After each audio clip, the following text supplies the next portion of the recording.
Adu mulut di kantor karena masalah pribadi, emosi sesaat, lalu berujung main fisik. Pernah kebayang nggak kalau kehilapan sekian menit itu bisa langsung mengubah status seseorang menjadi pelaku tindak pidana?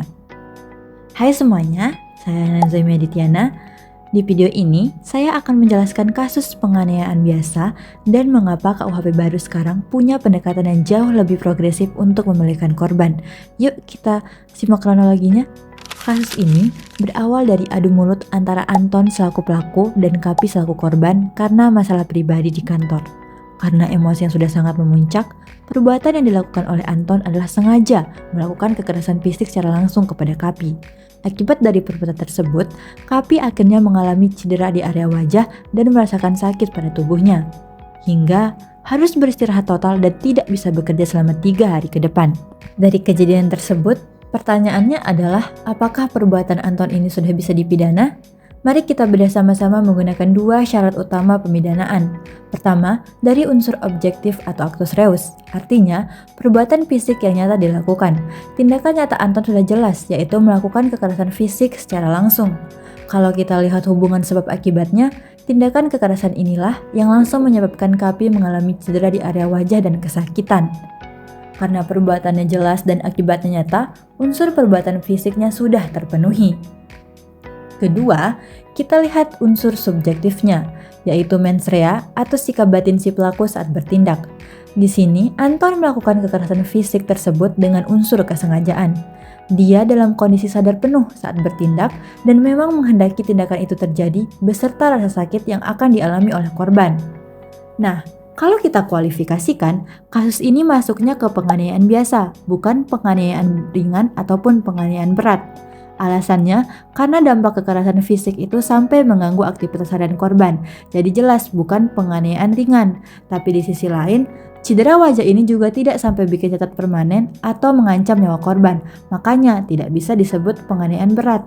Berdasarkan seluruh pembuktian unsur tadi, secara hukum, Anton secara sah dan meyakinkan telah melakukan tindak pidana penganiayaan biasa di bawah pasal 466 ayat 1 KUHP nasional kita yang baru. Namun, apakah Anton harus selalu mendekam di dalam penjara? Jawabannya adalah tidak selalu. Disinilah letak keunggulan KUHP nasional kita yang baru. Karena sanksinya bersifat alternatif, hakim tidak wajib menjatuhkan hukuman penjara fisik. Sebagai gantinya, pelaku bisa saja dijatuhi sanksi denda kategori 3 atau diselesaikan melalui mekanisme keadilan restoratif. Pergeseran ini menjadi bentuk perlindungan hukum yang jauh lebih realistis bagi korban untuk mendapatkan pemulihan atau ganti rugi secara nyata.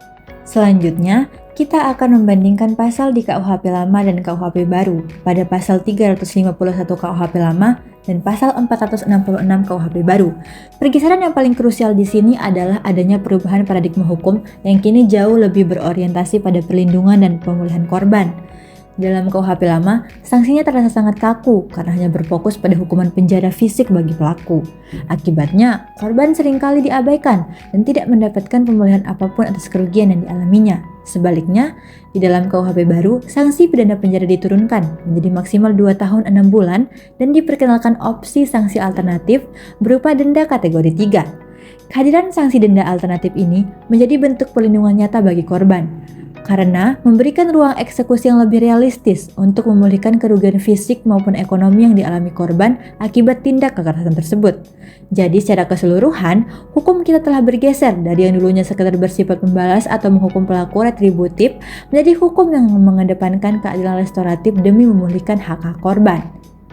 Demikianlah penjelasan analisis terkait pasal 466 yang dapat saya sampaikan. Dan terima kasih kepada Ibu Ika Yuliana Susilawati selaku dosen pengampu untuk mata kuliah delik-delik tertentu dalam KUHP. Untuk pertanyaan, saran, dan kritik sangat-sangat diterima. Sampai jumpa.